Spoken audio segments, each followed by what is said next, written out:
বহুদিন আগে একটা ওয়াজ করেছিলাম, অনেকে ওয়াজটা শুনবার চায়, আমার মনে হয় না, কিন্তু আজকে মনে হলো বলবো। লোকটার নাম হলো রবি ইবনে সুলাইমান।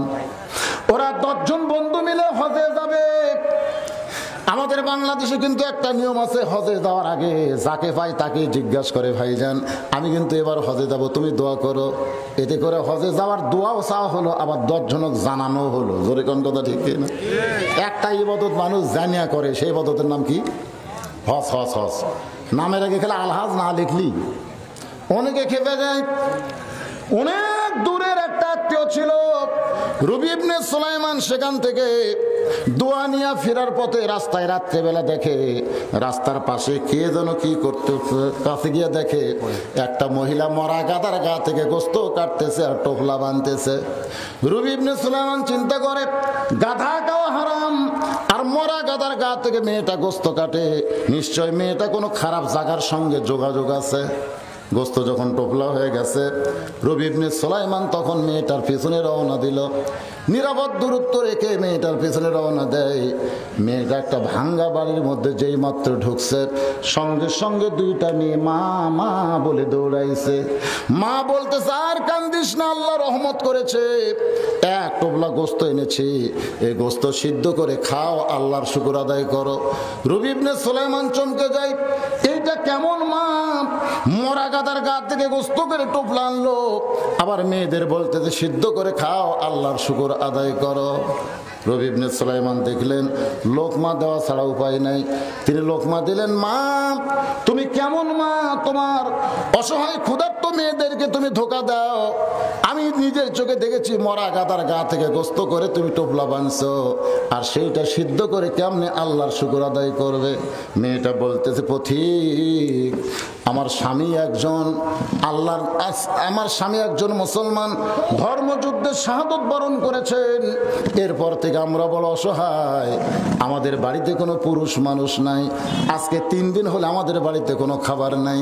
এখন রাতের অন্ধকারকে পর্দা করে আমি খাদ্যের অন্বেষণে বের হয়েছি। আমার 2টা মেয়ে শুধু ক্ষুধার জ্বালায় বারবার কান্দে। আমি মা হইয়াও মেয়ে, আমার 2টা যুবতীও মেয়ে, কি করব? এখন হালাল না হারাম এটা তমিজ করার ক্ষমতা আমার নাই, মরা না জেতা এটা ভাবার চিন্তা আমার নাই। আমি গোস্ত পাইছি, আমার মেয়েদেরকে দিয়েছি, ওরা খুশি হয়ে সিদ্ধ করে আল্লাহর শুকর আদায় করে খাবে। রবি ইবনে সুলাইমান বলে, মা ওই মরা গাদার গোস্ত তোমার মেয়েদেরকে খাওয়ায় না, বরং আমি এবার হজে যাব, আমি আর হজে যাব না, আমার হজের সমস্ত সম্পদ আমি তোমাদেরকে দান করে দিব। রবি ইবনে সুলাইমান এক দৌড়ে বাড়িতে গেলেন। যত সম্পদ ছিল, টাকা ছিল, পয়সা, খাবার ছিল, সব এনে দান করে দিল। মা আর 2 জন মেয়ে মিলে আল্লাহর কাছে দোয়া করতেছে, আল্লাহ তোমার এই বান্দা হজে যাবার চাইছিল, কিন্তু হজে না গিয়ে আমাদেরকে দান করে দিল। আমরা তোমার দরবারে দোয়া করি, তুমি মক্কা মদিনা তোমার এই বান্দার বাড়িতে হাজির করে দিও। রবি ইবনে সুলাইমান বলে, মা উল্টা দোয়া করো না, মক্কা মদিনা কোনোদিন মানুষের বাড়িতে হাজির হয় না। মার মেয়েরা বলতেছে, আমরা হলাম দোয়াকারী, কবুল করার মালিক হলো আল্লাহ, আমরা দোয়া করে দিলাম, দেখি আল্লাহ কি করে।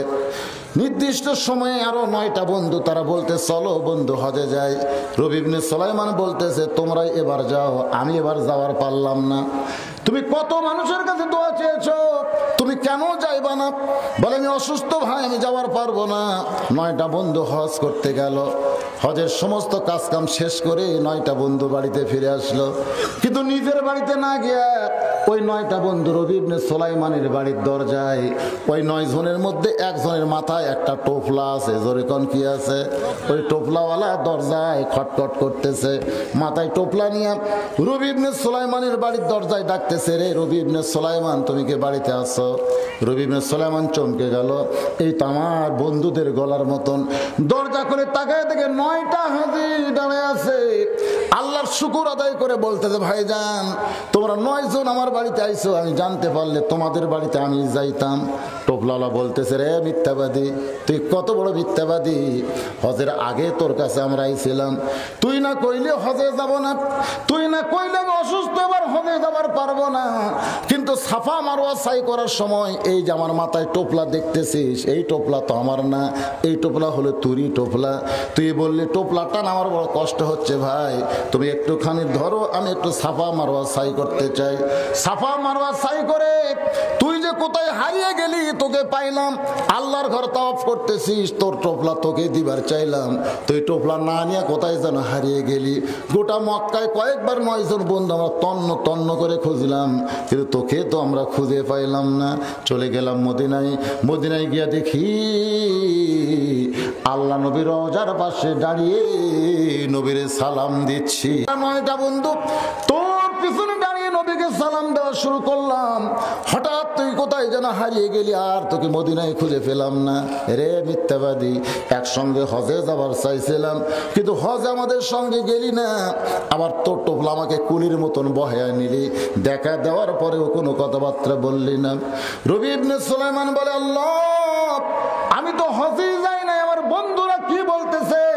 9 জন বন্ধু বলে মুনাফিক, একজন দেখলে ভুল হতো, 9টা মানুষ 18 চোখ দিয়ে বারবার তোকে দেখেছি, তোর সঙ্গে আমাদের কোনো বন্ধুত্ব নাই। যার মাথায় টোপলা ছিল রাগ করে টোপলাটা ফেলে দিয়ে 9টা বন্ধু যখন বিদায় নেয়, আল্লাহর বান্দা রবি ইবনে সুলাইমান ওই টোপলার কাছে বসে কান্দের বলে, আল্লাহ আমি জীবনে এমন কি পাপ করেছি, আমি জীবনে এমন কি পাপ করেছি, যেই পাপ করার কারণে আজকে বন্ধুরা আমাকে মিথ্যাবাদী বলে চলে গেল। এটা কিসের টোপলা গো আল্লাহ, আমার সামনে ফেলে দিয়ে কোথায় চলে যায়। কানতে কানতে কানতে রবি ইবনে সুলাইমান অতিরিক্ত কান্নায় বেহুশ হয়ে পড়ে গেলেন। ওই বেহুশ অবস্থায় দেখতে পায় আল্লাহর নবী রওজায় নাই, রবি ইবনে সুলাইমানের মাথার পাশে দাঁড়িয়ে আছে। রবি ইবনে সুলাইমান বলে, নবী গো আপনি আমার শিওরের পাশে, আমার ভাগ্য কত ভালো। রাসূল বলতেছে, রে রবি ইবনে সুলাইমান, তোমার বন্ধুরা মিথ্যা বলে নাই, তোমার বন্ধুরা যা বলেছে সত্য বলেছে। তুমি হজে না গেলে কি হবে, একজন ফেরেশতাকে আল্লাহ তোমার চেহারায় রবি ইবনে সুলাইমান বানায়া তোমার নামে হজ করাইছে, তোমার নামে আমার রাসূলের রওজা জিয়ারত করাইছে। রবি ইবনে সুলাইমান বলে, ইয়া রাসূলুল্লাহ কেন? বলে, তুমি হজ না কইরা হজের সমুদয় সম্পদ ওই অনাথ এতিমকে দান করার কারণে আল্লাহ তোমার প্রতি এত খুশি হয়েছে, তোমার প্রতি এত খুশি হয়েছে যে একজন ফেরেশতাকে তোমার নামে আল্লাহ হজ করাইছে।